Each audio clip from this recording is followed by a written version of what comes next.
ವಿಟ್ಲ ಪಟ್ಟಣ ಪಂಚಾಯತ್ ಮುಂಭಾಗದಲ್ಲಿ ವಿಟ್ಲ ಉಪ್ಪಿನಂಗಡಿ ಬ್ಲಾಕ್ ಕಾಂಗ್ರೆಸ್ ವತಿಯಿಂದ ಕೇಂದ್ರ ಹಾಗೂ ರಾಜ್ಯ ಸರ್ಕಾರದ ಜನವಿರೋಧಿ ಧೋರಣೆಗಳ ವಿರುದ್ಧ ಪ್ರತಿಭಟನೆ ನಡೆಸಿದರು. ಪುತ್ತೂರು ಮಾಜಿ ಶಾಸಕಿ ಶಕುಂತಲಾ ಟಿ ಶೆಟ್ಟಿಯವರು ಮಾತನಾಡಿ, ರಾಮನ ಹೆಸರಿನಲ್ಲಿ ಅಧಿಕಾರಕ್ಕೆ ಬಂದ ಬಿಜೆಪಿ ಸರ್ಕಾರ ಇದೀಗ ದೇವಸ್ಥಾನಗಳನ್ನು ಧ್ವಂಸ ಮಾಡುತ್ತಿದೆ. ಇದೇನಾ ಬಿಜೆಪಿಯ ಅಚ್ಚೇ ದಿನ ಎಂದು ಪ್ರಶ್ನಿಸಿದರು. ಧರ್ಮ ಮತ್ತು ದೇವರ ಮೇಲೆ ಅಭಿಮಾನ, ಗೌರವ ಇರಬೇಕು.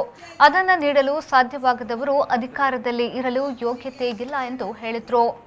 ನಂದಿಕೂರಿನಿಂದ ಕಾಸರಗೋಡಿಗೆ ಹೋಗಲು ಸಮುದ್ರ ಬದಿಯಲ್ಲಿ ನೇರ ದಾರಿ ಇದ್ದರೂ ಕೃಷಿಕರಿಗೆ ತೊಂದರೆ ಮಾಡುವ ನಿಟ್ಟಿನಲ್ಲಿ ವಿಟ್ಲ ವೀರಕಂಬ ಕೇಪು ಭಾಗದಲ್ಲಿ ವಿದ್ಯುತ್ ಮಾರ್ಗದ ಯೋಜನೆ ರೂಪಿಸಲಾಗಿದೆ. ಜನರಿಗೆ ನೆಮ್ಮದಿ ಮರಳಿ ಬರಲು ಕಾಂಗ್ರೆಸ್ ಸರ್ಕಾರ ಮತ್ತೊಮ್ಮೆ ಅಧಿಕಾರಕ್ಕೆ ಬರಬೇಕಿದೆ ಎಂದು ಹೇಳಿದರು. ರಾಮನ ಪುದರ್ಡು ದೇವಸ್ಥಾನ ಕಟ್ಟುವ ಪಂಡದು ಇನಿ ಅಧಿಕಾರಗ ವೈದ್ಯನಂಚಿನ ಬಿಜೆಪಿ ಸರ್ಕಾರ ಕೇಂದ್ರ ರಾಜ್ಯಡು ಅಂಚನೆ ಜಿಲ್ಲೆಲೆಡು ಬತ್ತಿ ಬಕ್ಕ ಅವೇ ದೇವಸ್ಥಾನದಲ್ಲಿ ಪೊಡಿ ಮಲ್ಪನಂಚಿನ ಸ್ಥಿತಿ ಬತ್ತ ನಾವು ಇನಿ ನಮ್ಮ ಹಿಂದುತ್ವದ ಆಧಾರಗಳು ಓಟು ಕೊನ್ನಂಚಿನ ಜನಕುಲು ಸರಕಾರಗೆ ಕೇನುಡು ಅಚ್ಚೇ ದಿನದ ಪಂಡ ದೇವಸ್ಥಾನ ಪೊಡಿ ಮಲ್ಪುನ್ನ ಅಂತ ಪ್ರಶ್ನೆನೇ ಆಗ್ಲಿಕ್ಕೆ ತುಂಬುದಿವು.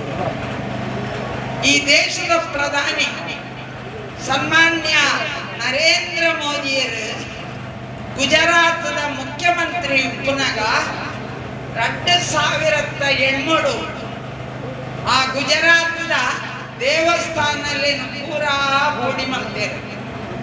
ಆ ಭಕ್ತರು ಏರ ಕೋರ್ಟ್ ಉಪ್ಪೇರು ಕೋರ್ಟುಲ ಮೋದಿಯರ್ನ ಪರ ಉಂಟುಂಡು ಸುಪ್ರೀಂ ಕೋರ್ಟ್ ಉಪ್ಪೇರು ಆಕೆಲ್ಲ ಐದು ಸರಿಯಾದ ಅವಿನೇ ದೇರ್ತು ಬರ್ತೀರಿ. ಬಹುಶಃ ಮಾತಾ ಜನಕ್ಕೆ ಗೊತ್ತುಂಟ ಇದ್ಯ ನಮ್ಮ ದಕ್ಷಿಣ ಕನ್ನಡ ಸಮೇತ 667 ದೇವಸ್ಥಾನಗಳು, 169 ಮಸೀದಿಗಳು, ಅಂಚನೆ 69 ಚರ್ಚ್ಗಳು ಇದು ಐಟಾಲಿ ಸುಡಿತಣ.